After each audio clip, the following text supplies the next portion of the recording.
곤충학자 파브르는 재미있는 속성을 가진 벌레를 발견했습니다. 이 벌레는 맹목적으로 앞에 가는 벌레만 따라가는 속성을 가진 벌레입니다.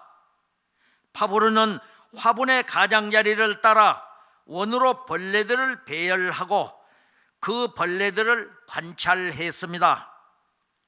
맨 앞에 앞장서는 벌레가 돌기 시작하자 다른 벌레들도 앞에 있는 벌레들의 꽁무니를 따라서 돌기 시작합니다. 그런데 자세히 관찰해 보니 앞장서는 벌레가 이끄는 것이 아니라 벌레의 꽁무니만 따라다니며 원을 돌고 있었습니다. 파브르는 화분 중간에 벌레들이 좋아하는 먹이인 소나무 잎을 갖다 놓았습니다. 그러나 그 벌레들은 늘 하던 대로 그 먹이에는 아랑곳하지 않고 그냥 원만 그렸습니다. 자신들의 먹이가 바로 옆에 있지만 그저 꽁무니만 따라 일주일간 돌다가 결국 벌레들 모두 굶주림과 탈진으로 죽고 말았습니다. 조금만 눈을 옆으로 돌리면 풍성한 식량이 있는데도 타성에 젖어 과거에 하던 습관대로 남의 꽁무니만 따라다닌 것입니다. 로마서 12장 2절에서 우리에게 말씀하십니다. 읽겠습니다. 너희는 이 세대를 본받지 말고 오직 마음을 새롭게 함으로 변화를 받아 하나님의 선하시고 기뻐하시고 온전한 뜻이 무엇인지 분별하도록 하라. 아멘. 이 어리석은 벌레들의 모습이 혹시 나의 모습은 아닌지요?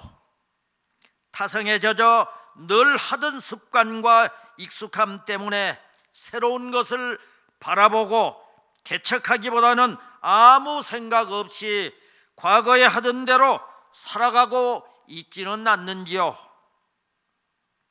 인간의 가장 나쁜 습성 중 하나는 과거부터 해오던 대로만 하려는 것입니다.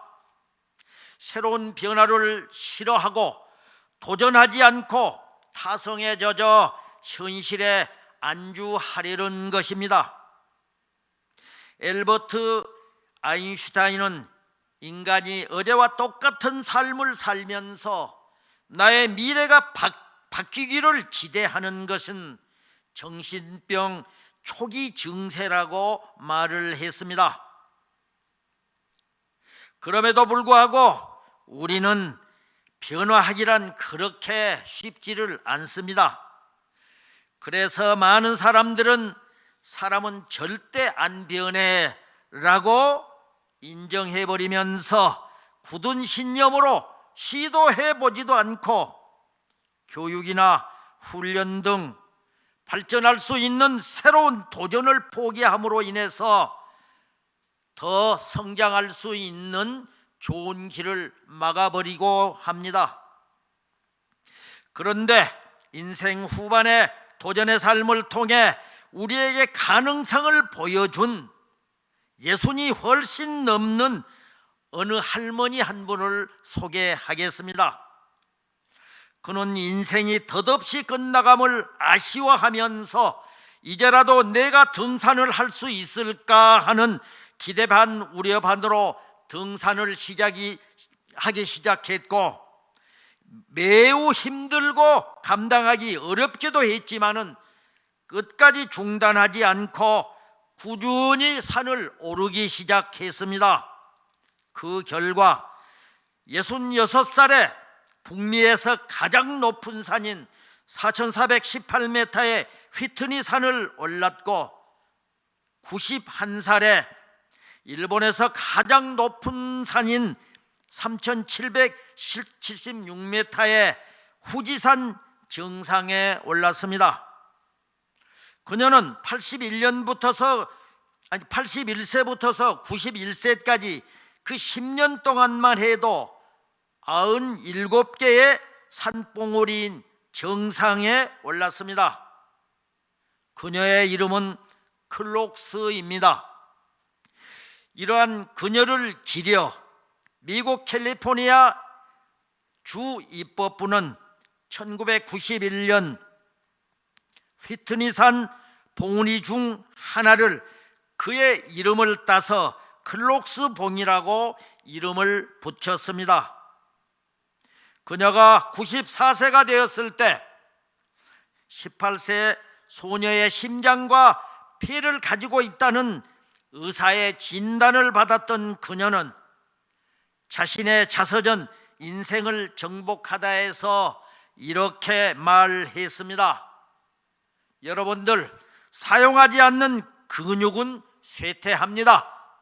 반면에 계속 근육을 사용하고 자기에 맞는 운동을 하게 되면 나이와 상관없이 근육은 성장하고 발전함으로 인해서 튼튼해집니다. 또 힘을 받지 않는 뼈는 미네랄을 잃게 되어서 약해지게 됩니다. 몸이 무겁고 둔해졌다는 것은 그대의 몸이 민첩한 관리를 필요로 하고 있음을 말해 주는 것입니다. 이렇게 적고 있습니다. 신명기 34장 7절에서 우리에게 말씀하십니다. 읽겠습니다. 모세가 죽을 때 나이 120세였으나 그의 눈이 흐리지 아니하였고 귀력이 쇠하지 아니하였더라. 아멘.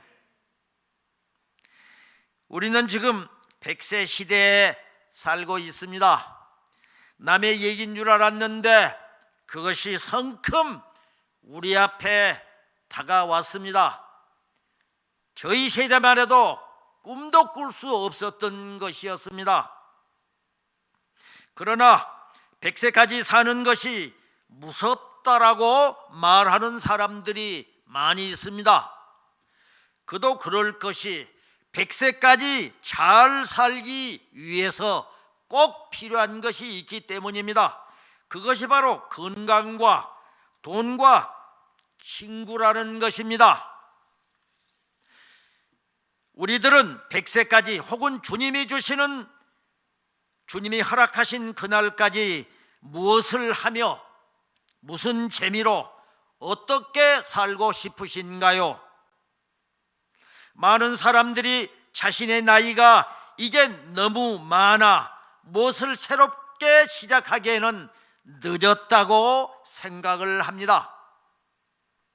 그러나 당신이 60세에 정년퇴직을 한다고 가정할지라도 아직도 살아야 할 남은 시간이 40년이요 30년 이상이 더 될 수 있습니다. 시방 무슨 소리를 하느냐고요? 우리의 미래, 다시 말해서 우리 개인에 닥칠 미래를 이야기하고 있는 것입니다. 그렇다면 어떻게 해야 될까요? 생각을 한번 바꾸어 보시죠. 생각을 바꾸면 인생이 달라질 수 있습니다. 그러니까 아무리 늦게 시작해도 시작하지 않는 것보다 낫다는 것입니다. 그런데 남보다 늦게 시작하려면 용기가 필요합니다. 어떤 용기입니까? 남들이 어떻게 생각할까? 라든가 너무 늦지 않았을까? 라든가 지금 이 나이에 등의 부정적인 생각을 떨쳐버리라는 것입니다. 아브라함은 75세가 돼서야 하나님께 부름을 받았습니다. 모세는 80세가 되어서 하나님으로부터 부름을 받았습니다. 갈렙은 85세에 기업을 받았습니다. 이같이 주님의 영광을 위해서 우리는 언제든지 새로운 시작을 할 수가 있습니다. 물론 일의 종류나 강도는 달라질 수 있습니다. 그러니까 우리가 평생 축적한 경험과 지혜를 마음껏 활용할 수가 있고 자신의 전성기에 누렸던 그 능력과 그 화려했던 재능을 기부를 통해서 내가 보람과 행복을 느낄 수 있을 뿐만 아니라 사회에 도움을 줄 수 있고 기여할 수가 있다 하는 것입니다. 또 하나님의 인도하심을 따라 사람들을 섬기는데 시간을 투자하고 할애할 수가 있습니다. 이제 망설이지 마시고 새로운 시작을 한번 시도해 보시지 않으시렵니까? 인생의 그 어떤 일도 늦은 것은 없습니다. 다시 시작하는 그 시점이 가장 빠르다는 것입니다. 하나님께 기도하면서 새롭게 시작하는 것이라면 그때가 언제이든 가장 빠른 것입니다. 세상과 직장에는 정년이 있지만은 신앙에는 정년이 없습니다. 그러함에도 불구하고 우리 신앙인들조차도 나이가 들수록 한 발자국 물러서서 교회 봉사를 너도 나도 앞다투어서 내려놓고 신앙생활을 은퇴하려고 합니다. 아직은 젊고 한참 일할 수 있는 나이인데도 불구하고 그냥 주일 예배만 참석하는 것으로 신앙생활을 다 하는 것처럼 생각하는 사람들이 더러는 있다 하는 것입니다. 이것은 세상에 맞설 전투력을 상실했음을 인정하는 것입니다.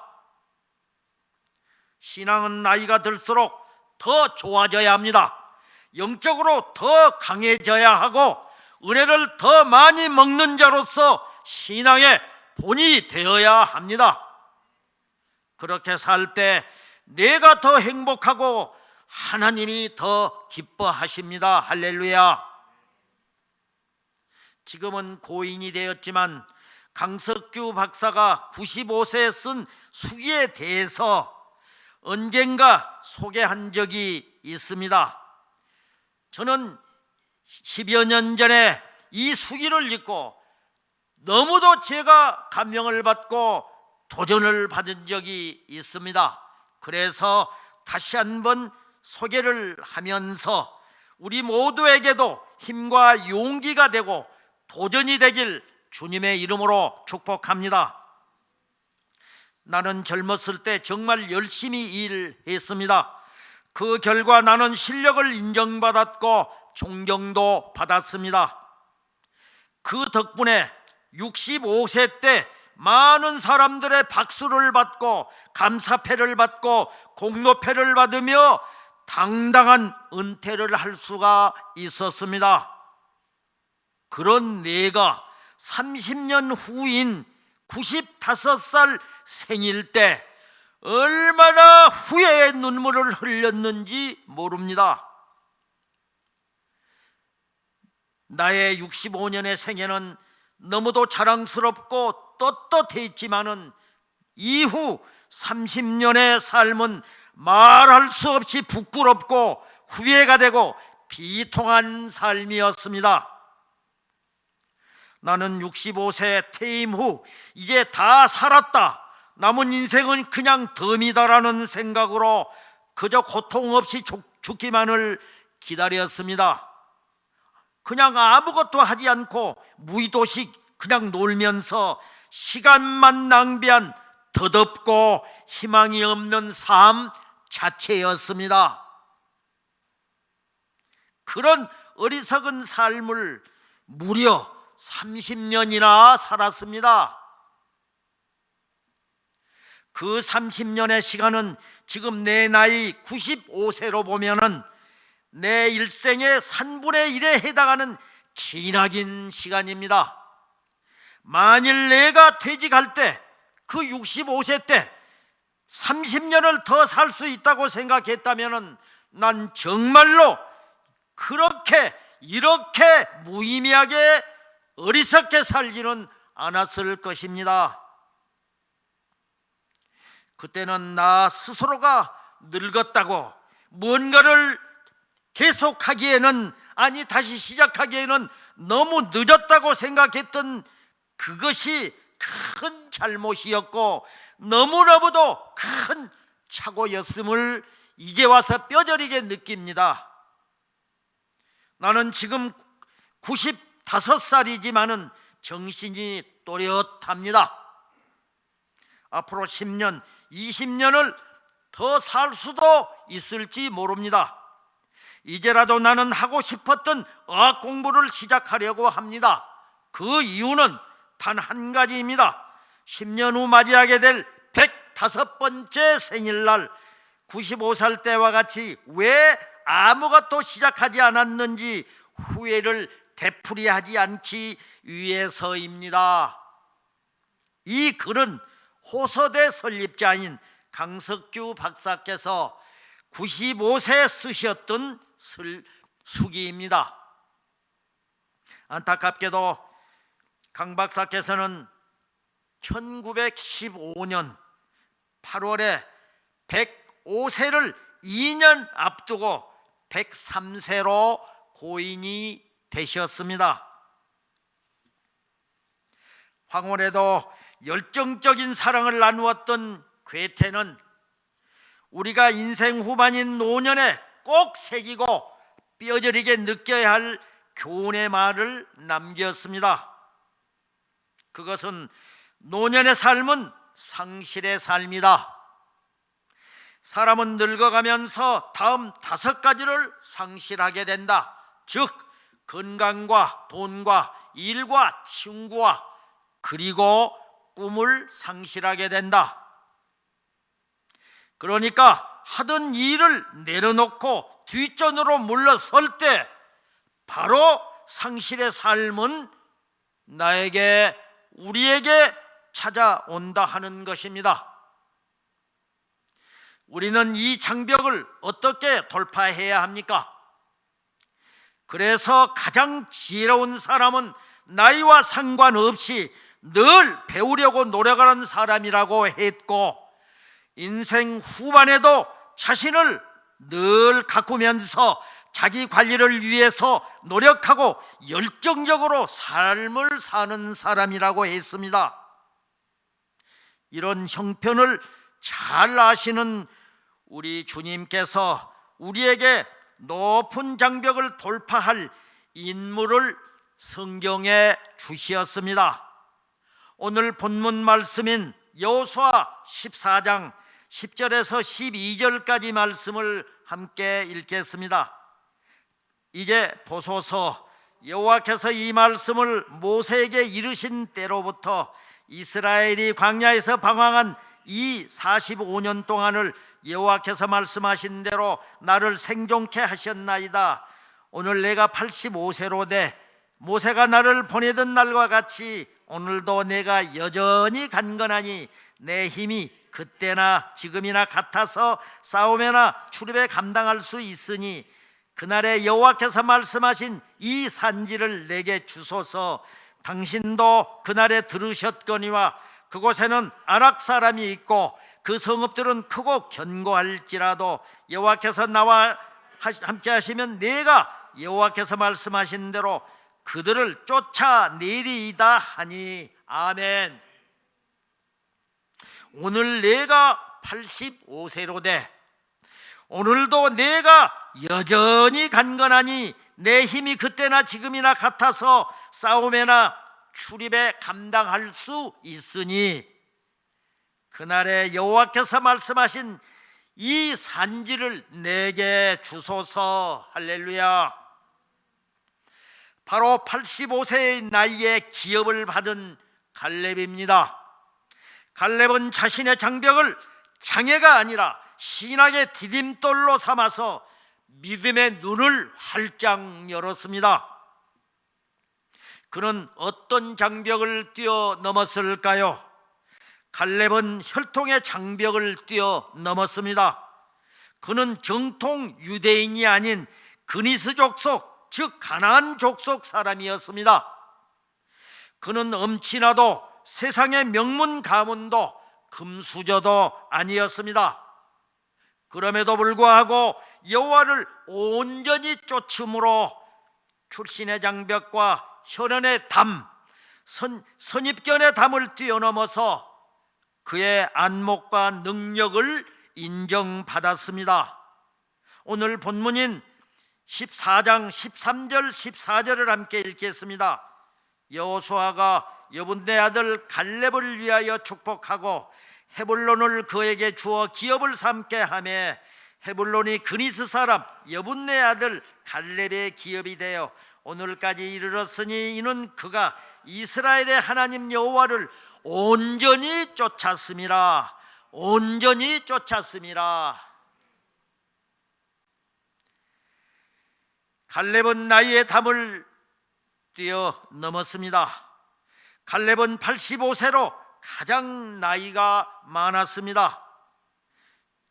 일반적으로 나이가 85세 정도가 되면 마음과 생각이 굳어져서 남 얘기를 잘 듣지를 않게 됩니다.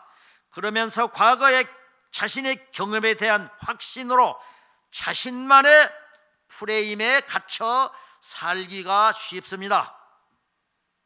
그러나 갈렙은 40세에 부름을 받아서 85세까지 45년간 한결같은 마음으로 하나님을 섬겼고 하나님 말씀에 절대 순종했고 집중을 했습니다. 그리고 어떤 상황에서도 초심을 잃지 않았습니다. 또 그의 꿈도 희석되지 않았습니다. 갈렙은 광야에서도 애굽의 부추와 마늘을 사모한 적이 없었고 금송아지와 물질을 쫓는 다른 사람들과 달리 초연했습니다. 갈렙은 선명한 목적으로 한결같았고 초지일관 하나님에 대한 초점이 전혀 변함이 없었습니다. 그는 비본질의 에너지를 낭비하지 않았고 남을 의식하느라 흐트러지지도 않았습니다. 오직 본인의 사명에 온전히 몸과 마음을 집중했습니다. 그는 나이가 들어서도 지치지 않고 초지일관하여 승리하는 신앙생활을 했던 것입니다. 이렇듯 하나님의 역사는 나이를 초월합니다. 그러니까 신앙인에게 하나님을 향한 꿈이 있는 한 나이는 숫자에 불과하다는 것입니다. 어디 그뿐입니까? 나이가 들수록 하나님과 동행하는 시간이 더 많아지니 축복입니다. 또 하나님 곁으로 갈 시간이 더 가까워오니 더 없는 영광이라는 것입니다. 할렐루야. 갈렙은 또 어떤 담을 뛰어넘었을까요? 갈렙은 지치지 않는 열정적인 삶으로 세 번째, 시기와 질투의 담을 뛰어넘었습니다. 민수기 14장 30절에서 말씀하십니다. 읽겠습니다. 여분네 아들 갈렙과 눈의 아들 여호수아 외에는 내가 맹세하여 너희에게 살게 하리라 한 땅에 결단코 들어가지 못하리라. 아멘. 여호수아가 나이가 갈렙보다 많았음에도 불구하고 민수기에서는 갈렙의 이름이 먼저 나옵니다. 이 뜻은 갈렙이 더 영향력이 있었음을 추측할 수가 있습니다. 영적인 동지인 여호수아는 세상적으로 보면 라이벌 관계였었지만은 갈렙은 여호수아를 조금도 시기 질투하지 않았고 오히려 존중하며 지도자로서 정성을 다해 섬겼습니다. 예일대학의 심리학 교수인 살로비 박사는 미국 범죄의 20%가 질투 때문에 생긴 행위라고 했습니다. 또 질투는 열등감에서 출발한다고 했습니다. 뿐만 아니라 질투는 무서운 범죄 행위의 암적인 요인이 된다는 것입니다. 그런데 질투의 특성 중 하나가 자기와 상관없는 사람에 대해서는 전혀 질투하지도 질투할 필요가 없음을 느낀다는 것입니다. 그러니까 시기와 질투는 같은 분야에서 경쟁 관계에 있을 때 또 가까운 관계 속에서 일어나고 작용한다는 것입니다. 그런데 질투의 불꽃이 일어나면 반드시 그 불길에 화상을 입는 사람이 나오게 됩니다. 이렇듯 자신의 결함을 질투로 바꾸는 사람은 불행한 사람이 될 수밖에 없습니다. 그러나 분발의 동기로 바꾸는 사람은 행복한 사람이 됩니다. 시기와 질투는 인간의 본성인데 왜 뛰어넘어야 할까요? 시기와 질투는 잔혹하며 죽음같이 강하기 때문입니다. 시기와 질투는 감사하는 마음을 파괴해버립니다. 또 이웃 사랑하는 마음을 방해할 뿐만 아니라 진정한 가치를 왜곡시키고 이웃 사랑에 대해서 너무 인색하게 합니다.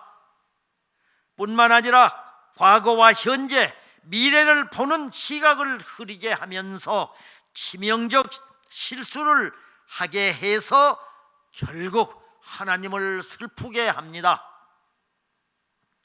아가서 8장 6절에서 우리에게 말씀하십니다.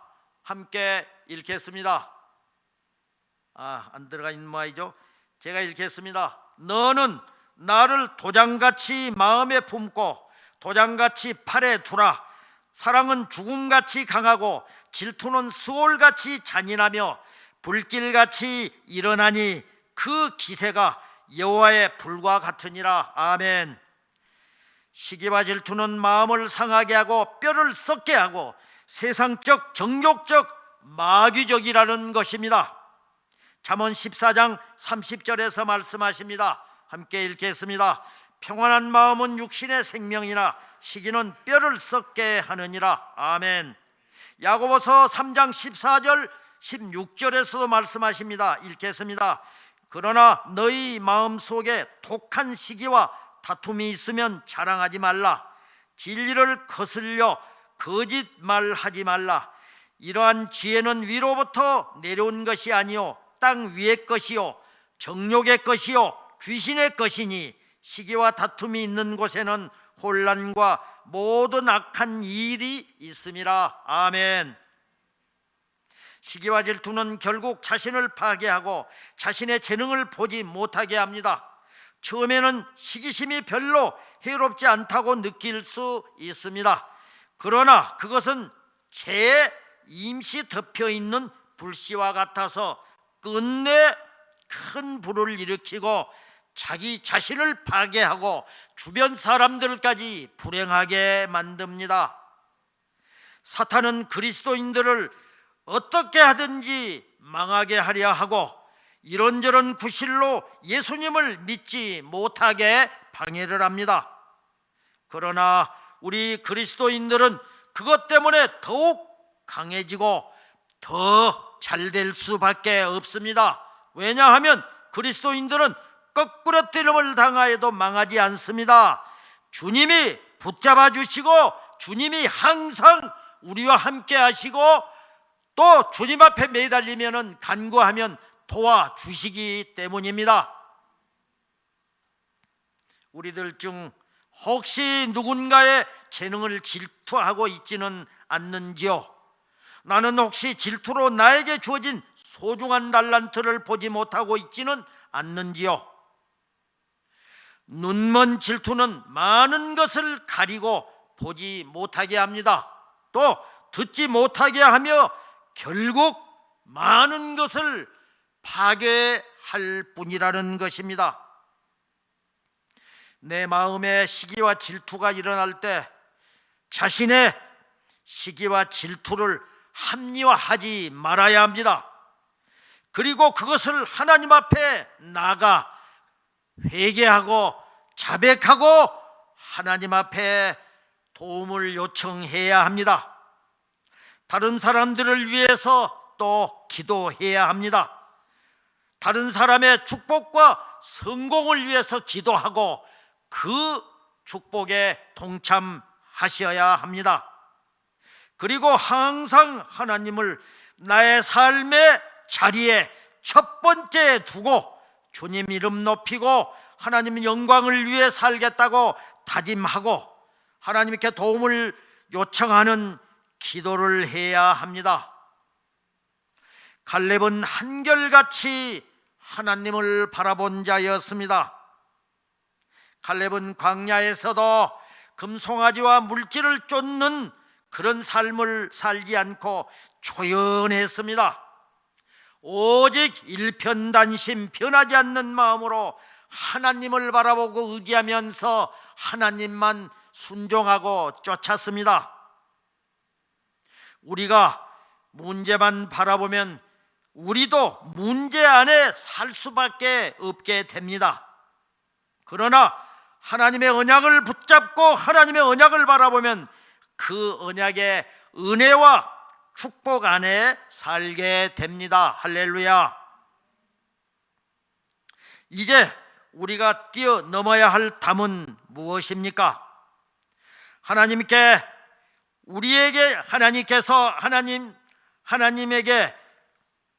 2021년 희망찬 새해를 우리에게 주셨습니다. 결단하는 마음으로 우리 모두 오늘의 갈렙이 되어서 우리의 단점과 과거의 내 안의 장벽과 탐을 뛰어넘어서 전능하신 하나님을 찬양하고 하나님의 백성임을 고백하는 우리 화평교회가 되고 저와 여러분이 되시길 주님의 이름으로 축원합니다.